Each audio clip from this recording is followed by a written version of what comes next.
Thank you for tuning into Abundant Moments. Growing up, my mom was always very witty, and my dad was witty/corny, and I'm a combination of both. They passed that down to me.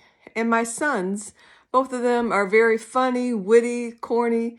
I passed that down to them. As a matter of fact, oftentimes they'll say, well, as mom would say, and they'll say something corny because they want to pin that on me, so to speak. But the point I'm trying to make is we pass down things to our children that sometimes we don't even realize we pass down. We pass down to them if we are someone that is hard-hearted, bitter, unforgiving, or if we are merciful, graceful, loving, we pass these things down to our children. I'm reminded of David and Jonathan in the Bible. They become covenant friends. And after Jonathan had passed, the mercies that he had showed to David were passed on to him.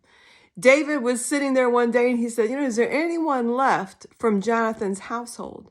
He sent his servants to find out who, and he had a grandson by the name of Mephibosheth, and he was living in the ghetto, and David brought him to live in the palace with him. Why? Because had he done something good?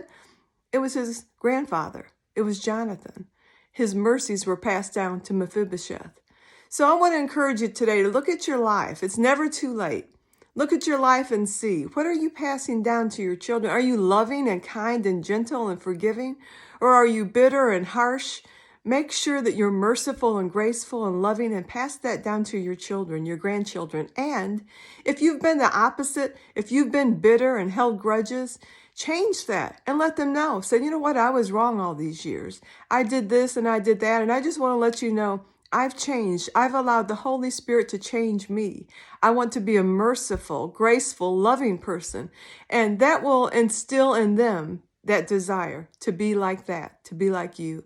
So let's make sure we pass down the right things. Thank you for tuning in.